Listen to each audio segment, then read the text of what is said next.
Welcome to Medlin Podcast. Selamat datang di podcast Medlin. Perkenalkan, saya dengan Ria. Ini adalah episode pertama podcast kita, Medlin Podcast, Mediasi dan Perlindungan Podcast. Pada kesempatan kali ini, kita kedatangan bintang tamu yang sangat luar biasa, sosok inspiratif yang berdedikasi, memiliki segudang prestasi serta semangat yang luar biasa dalam mengemban tugas yang diamanahkan kepada beliau. Inilah sosok inspiratif kita, Ketua Komisi Aparatur Sipil Negara, Bapak Profesor Agus Pramusinto. Apa kabarnya, Prof? Terima kasih, sehat selalu. Sehat selalu ya, Prof, ya. Alhamdulillah, semua sehat. Ya, alhamdulillah. Di tengah kondisi pandemi saat ini, masih tetap semangat ya, Prof, ya, untuk terus beraktivitas. Karena kita harus melayani orang. Ya, betul, Prof. Oh iya, Prof. Ini suatu kehormatan sekali nih, Prof. Jadi sebagai informasi, Prof, ini adalah podcast Medlin, podcast yang pertama, Prof. Episode pertama. Memang banyak sekali inovasi yang kita lahirkan dari Medlin ini, Prof. Jadi salah satunya ada YouTube channel, lalu juga ada kita di sosmed itu juga banyak kita sosialisasikan kepada masyarakat tentang apa itu KSN, apa itu Medlin, Mediasi dan Perlindungan ASN. Dan di sini suatu kehormatan buat kami, Prof, di tengah jadwal Prof yang sangat sibuk, bisa menyempatkan waktunya untuk bisa bergabung bersama kami. Sobat Medlin sekalian, sebelumnya mungkin belum banyak yang tahu nih, Prof, nih apa sih itu KASN, Prof? Prof selaku Kepala Komisi Aparatur Sipil Negara, selaku Ketua Komisi Aparatur Sipil Negara, boleh Prof sharing ilmu bersama kami semuanya tentang KSN, Prof. Monggo, Prof. Oke, terima kasih, Mbak. Jadi perlu dikenalkan bahwa KSN ini adalah Komisi Aparatur Sipil Negara, sebuah lembaga non-struktural yang bersifat independen. Tugas kita adalah mengawasi penerapan sistem merit di dalam manajemen aparatur sipil negara. Jadi yang kita lakukan adalah pertama terkait dengan pengawasan penerapan nilai dasar, kode etik, kode perilaku bagi ASN, termasuk netralitas ASN. Jadi kita pastikan bahwa para ASN itu bisa berdiri netral ketika ada kompetisi politik, dia tidak boleh ikut-ikutan. Ya, jadi harus netral ya, Prof, ya. Betul, memang. Ya. Itu salah satu. Kemudian yang kedua ya kita mengawasi pengisian jabatan pimpinan tinggi. Itu kalau di daerah itu ada kepala dinas, kepala badan, kemudian sekda. Di provinsi juga sama. Nah, kalau di kementerian itu ada ya dirjen, direktur, sekjen dan sebagainya. Jadi memang tugasnya tidak mudah ya, Prof, ya. Terus satu lagi itu soal mengawal penerapan sistem merit. Di mana setiap instansi pemerintah yang jumlahnya itu 719 instansi pemerintah. Sangat banyak ya, Prof, ya. Harus betul-betul melakukan perubahan terkait dengan 8 area. Mulai dari perencanaan kebutuhan, pengadaan, manajemen kinerja, manajemen promosi, sampai sistem informasinya. Itu pekerjaan kita semua, 719 instansi pemerintah. Dan 4,1 juta aparatur sipil negara. Iya, tidak mudah ya, Prof, ya, dalam menjalankan tugasnya, Prof, ya. Sungguh KSN ini memang apa tantangan tersendiri, Prof, selaku Ketua KSN, agar KSN ini bisa benar-benar mengemban tugasnya sesuai dengan Undang-Undang Nomor 5 Tahun 2014. Monggo, Prof. Ya, masalahnya banyak terkait dengan banyak ya, Prof. Budaya di birokrasi kita kan memang masih memiliki warisan. Ya. Kalau dulu itu tarik-menarik, dukung-mendukung politik itu biasa. Nah, dengan Undang-Undang Nomor 5 2014 ini, kita harus pastikan ASN itu menjadi sosok yang betul-betul imparsial, yang tidak boleh memihak. Keberpihakan dia kalau sudah pada partai politik tertentu, dia kemudian akan berpengaruh pada bias dalam melayani, bias dalam membuat kebijakan. Dan sisa-sisa masa lalu itu masih sering menempel di pikiran dan tindakan para ASN. Nah, kalau di dalam kita mengawasi 719 instansi pemerintah dan 4,1 juta ASN. Sementara hanya dengan 7 orang komisioner, kemudian 16 asisten komisioner dan didukung hanya 150 orang. Staf ya. Itu Iya. tentu sangat berat. Tetapi dengan keterbatasan saya kira kita tetap semangat dan kita memang harus bekerja keras dengan sumber daya yang kita miliki. Jangan sampai kemudian dengan alasan itu kemudian kita tidak bekerja secara maksimal. Di tengah pandemi ini Prof, izin bertanya ya Prof ya, bagaimana Prof untuk menyelaraskan kinerja KSN agar bisa outputnya terpenuhi, outcome-nya juga terpenuhi? Monggo Prof. Ya, saya kira memang ini kondisi yang dialami oleh seluruh dunia. Iya. Ada pandemi yang memaksa orang menjaga jarak, kemudian pakai masker dan mencuci tangan. Pokoknya itu protokol kesehatan yang harus kita pertahankan agar tidak terjadi penyebaran. Konsekuensinya maka dalam pelayanan publik harus betul-betul mekanisme tadi dijaga. Tentu kemudian kita harus menyesuaikan cara kita melayani. Dan saya kira sebagai lembaga kita masih bisa bekerja optimal. Misalnya terkait dengan pengisian CPT, toh ada Sijabti, sistem informasi jabatan pimpinan tinggi. Kemudian untuk yang terkait dengan sistem merit ada Sipinter. Kemudian di NKKNet yang mengawasi nilai dasar kode etik perilaku itu juga ada Siapnet. Jadi semua mekanisme itu yang tadinya harus secara fisik itu bisa dialihkan berbasis pada sistem online ya, itu memudahkan kita ya. Iya. Dan itu saya kira memang kondisi yang betul-betul positif dalam kondisi pandemi ini. Ini sebuah berkah yang muncul ketika ada bencana. Iya. Ya. Jadi bisa menggunakan Zoom meeting salah satunya Prof ya, untuk misalnya itu menjadi sangat efektif bagi kita dalam bekerja. Iya, betul. Sama satu lagi Prof terkait dengan kan namanya sudah profesor ya Prof Agus ya. Ini pastilah gelar yang didapat ini tidak mudah nih Prof. S1, S2, S3 boleh Prof monggo diceritakan Prof. Ya saya perjalanan pendidikannya Prof. Belajar dulu di jurusan Ilmu Administrasi Negara, Visipol Universitas Gadjah Mada. Ya, saya masuk tahun 82. Oh 82 ya. Lulus baru tahun 1989. 1989. Ya, saat itu memang periode lulus itu ya rata-rata sepanjang itu. Setelah lulus saya kemudian bekerja di Jakarta di sebuah lembaga swadaya masyarakat selama 2 tahun. Tetapi cita-cita saya memang selalu ingin mengajar. Dan memang sudah dari dalam diri ya Prof ya, mengajar itu ya. Keinginan itu sederhana karena melihat dosen-dosen itu sekolah ke luar negeri. Saya orang desa, kemudian mimpinya kapan saya bisa sekolah ke luar negeri. Mantap Prof. Akhirnya ya saya selalu belajar bahasa Inggris, ikut kursus di mana-mana, dan kemudian berusaha untuk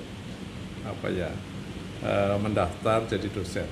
Alhamdulillah tahun 93 saya diterima menjadi staf pengajar baru di Visipol UGM. Kemudian saya punya kesempatan untuk sekolah di Australia. Oh di luar negeri ya Prof ya? Di masternya itu saya di bidang Development Administration atau administrasi pembangunan di National Center for Development Studies di Australian National University. Itu saya lulus tahun 97. Kemudian pulang ke Indonesia sebentar, saya langsung mendaftar kembali ke Australian National University. Hanya bidangnya saya mengambil Policy and Governance. Itu 2001 mulai perjalanan, kemudian lulus PhD-nya tahun 2005. 2005 kemudian saya kembali bekerja di Visipol UGM sampai ya tahun 2019 sebelum diangkat di KSN. Luar biasa Prof. Ketua Komisi Aparatur Sipil Negara. Luar biasa, segudang prestasi ya Prof ya, dan juga untuk karir Prof hingga saat ini tentulah tidak mudah ya Prof ya. bisa berbagi tips and triknya Prof untuk saya atau rekan-rekan sekalian yang memang jika ingin ada punya rencana kuliah di luar negeri Prof. Monggo Prof. Jadi kalau dalam pikiran saya itu apapun yang kita pelajari, apapun profesi itu semua baik sepanjang kita profesional. Ya. Kalau zaman dulu kan seakan-akan profesi yang bisa dibanggakan itu hanya dokter dan insinyur. Kalau zaman dulu, iya. Nah, tetapi sekarang ini pandangan generasi saya itu sudah berubah. Apapun, Anda mau belajar bidang apapun, selama Anda profesional, ya Anda akan berhasil. Iya betul. Kalau misalnya Anda masuk ke dokteran tapi setengah-setengah, ya Anda nggak ada hasilnya. Iya. Anda masuk bidang teknik tapi tidak serius, Anda juga Tidak ada hasilnya. nggak ada hasilnya. Yang penting itu apa? Yaitu keseriusan. Misalnya belajar sejarah, kalau Anda profesional menjadi sejarawan yang hebat. Anda belajar filsafat, kalau serius Anda menjadi pakar filsafat yang hebat. Maka poin yang saya tekankan adalah kita harus serius dalam bidangnya. Kita harus expert di bidang itu. Disiplin juga Prof disiplin, ya. tentu. Nomor 1 ya. Jadi dulu karena cita-cita ingin ke luar negeri, ketika masuk kuliah pertama saya itu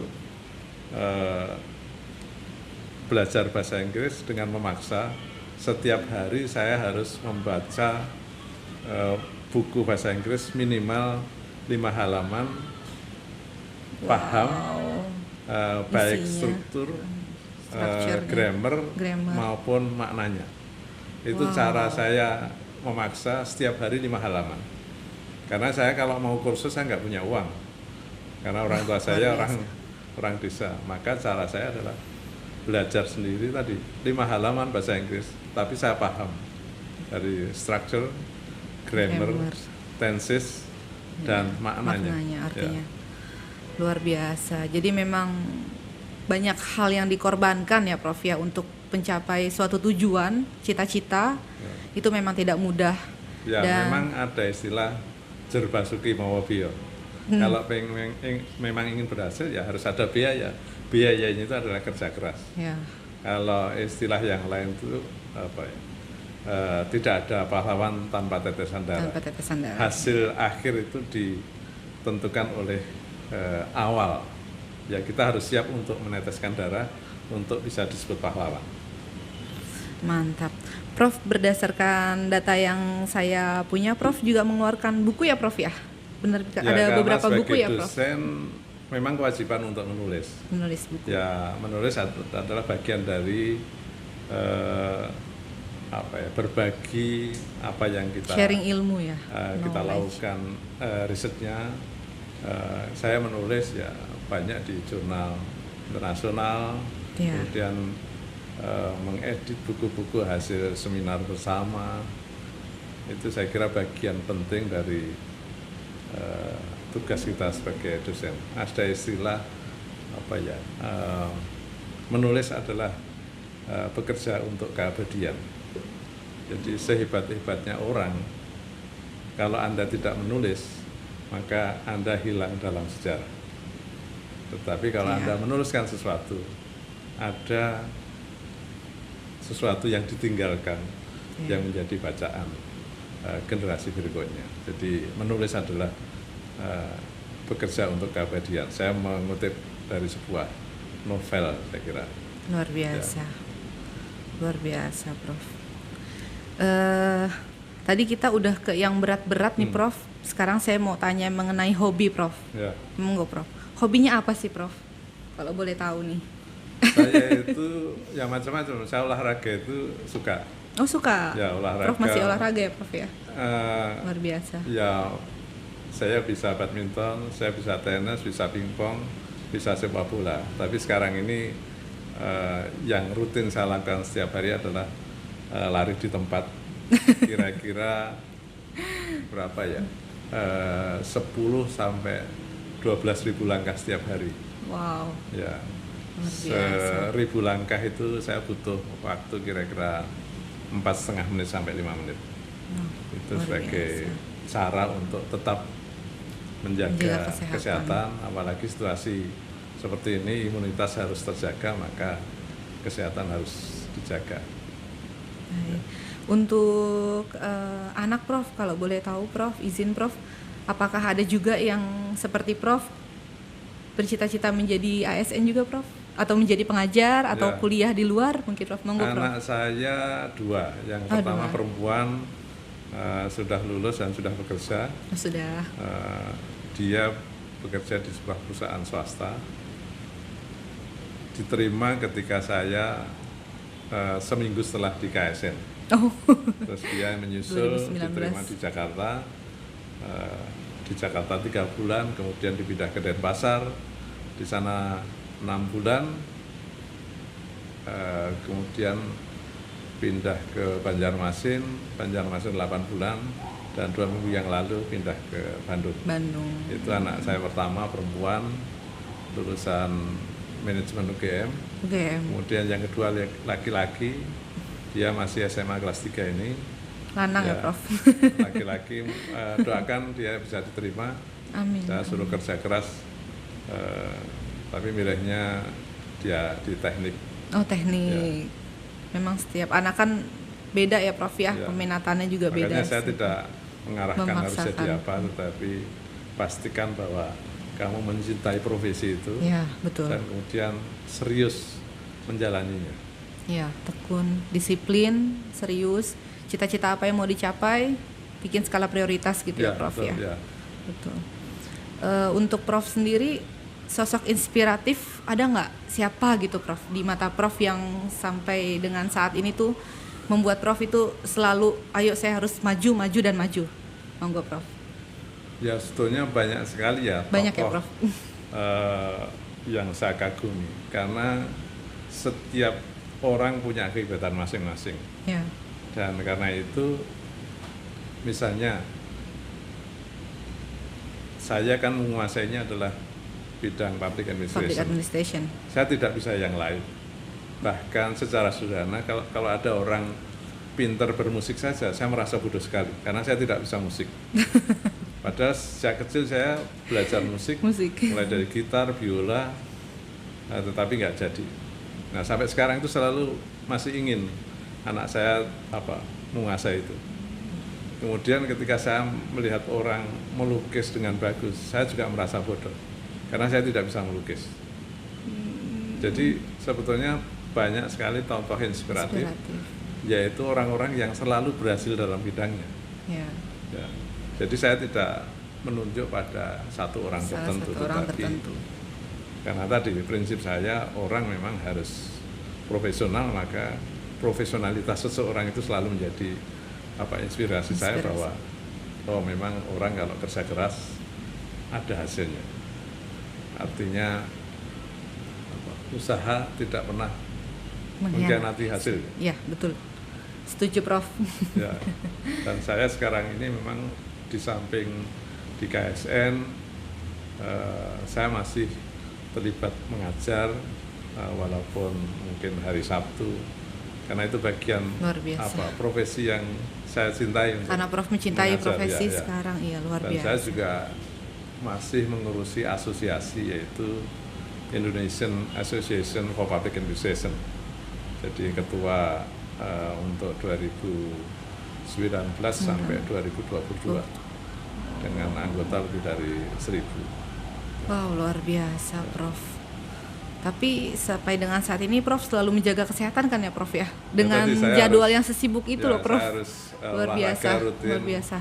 Makan juga saya harus menjaga untuk tidak berlebihan, kemudian tidak terlalu banyak minyak, tidak terlalu banyak gula dan sebagainya atau garam. Bagaimana, izin ya Prof bertanya, bagaimana bisa memanage waktu Prof? Prof di kantor, Prof di kampus mengajar, terus juga sebagai ketua asosiasi dan juga kepala keluarga gitu Prof. Dalam mengaturnya kan tidak mudah ya Prof ya, pasti butuh time management yang baik gitu, Prof. Kalau pengalaman saya, orang yang banyak kegiatan itu justru bisa memanage waktu lebih banyak. lebih baik seperti itu ya? dibandingkan orang yang kegiatannya sedikit. Sedikit. Misalnya ketika Anda merasa saya toh hanya mengerjakan satu hal, kemudian merasa punya waktu banyak, biasanya malah Anda tidak mampu memanage pekerjaan itu. Tetapi ketika ditambahi pekerjaan, biasanya lebih disiplin. Oh ya, saya punya pekerjaan ini harus selesai, maka saya kemudian mengatur diri sendiri. Saya punya pengalaman ketika saya kuliah di Australia. Teman-teman saya itu banyak yang selesainya lama. Itu sampai 8 tahun. Wow, 8 tahun. 8 tahun untuk menyelesaikan PhD. PhD. Saya alhamdulillah 4 tahun selesai. Wah, luar biasa. Nah, saya ketika hanya kuliah, saya selalu menunda-nunda. Misalnya pagi sampai di kampus itu tidak langsung bekerja di depan komputer, tapi saya ya buka email, chatting dan sebagainya. Karena pikiran saya nanti siang masih punya waktu. Menunda. Siang itu kemudian diajak teman ngobrol atau diskusi, ya diskusi penting, tetapi sebetulnya tidak selalu terkait dengan bidang saya. Saya ikut, nanti malam masih ada waktu. Nanti malam juga gitu, mau kerja, filmnya bagus, besok pagi ada waktu. Akhirnya tidak tercapai, tidak terselesaikan pekerjaan itu. Maka saya waktu itu memutuskan saya harus bekerja di luar kuliah.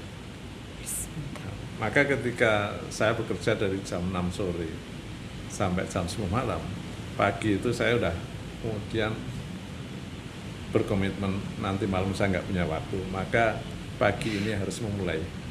Berapapun halaman saya harus hasilkan. Iya, ya, akhirnya ya saya bekerja di kampus, artinya menulis disertasi.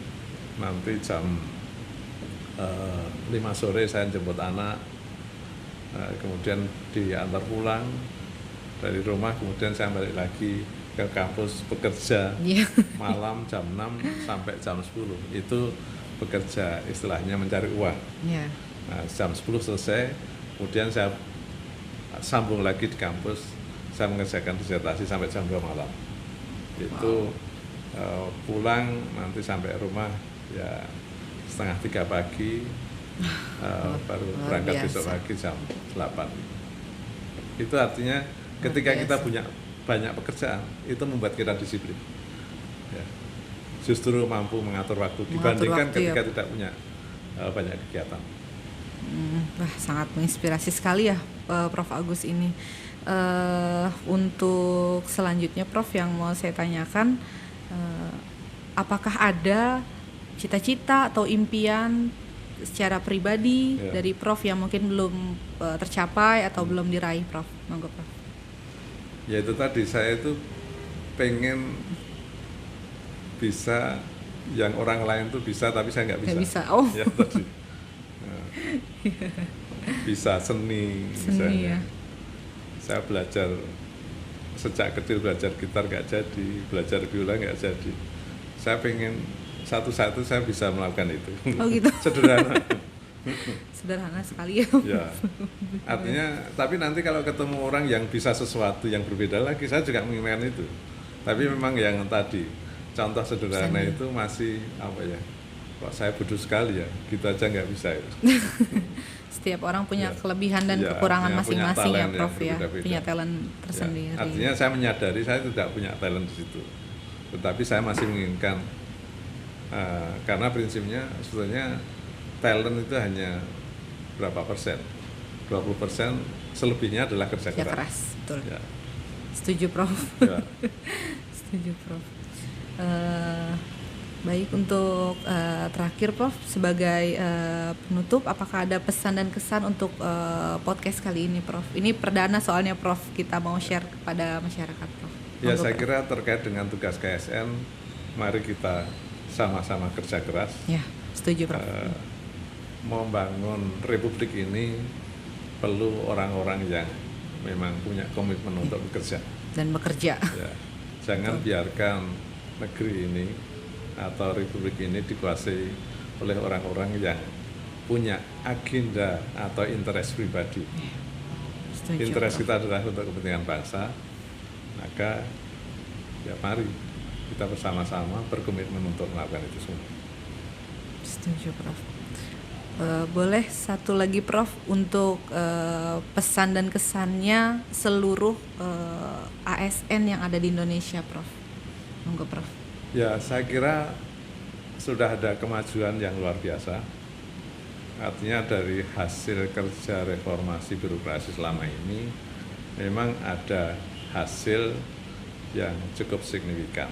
Kita mendapatkan orang-orang muda yang jauh lebih baik karena memang diseleksi dengan cara yang benar dibandingkan zaman saya dulu tahun 80-an ketika saya kuliah itu juga sempat mendaftar sebagai ASN waktu itu. Oh iya, Prof. Masih sarjana muda.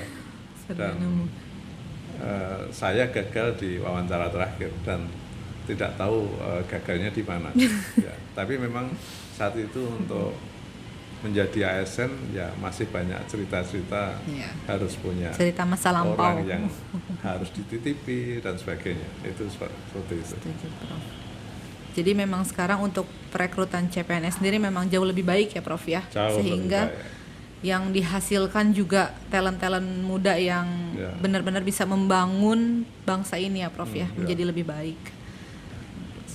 Saya kira itu memang hasil kerja keras semua pihak untuk memperbaiki bangsa ini. Memang di sana sini ada kekurangan, tapi itu bagian dari proses transisi untuk menuju kebaikan. Baik, Prof. Terima kasih saya ucapkan untuk waktunya, Prof Agus. Sehat selalu ya, Prof ya, jaga kesehatan. Ya. Sama-sama kita harus menjaga kesehatan. Ya, setuju, agar Prof. bisa melayani instansi pemerintah, melayani warga dengan baik. Ya. Terima kasih. Ya, terima kasih Prof Agus. Sampai jumpa di podcast Medlin selanjutnya. Dadah.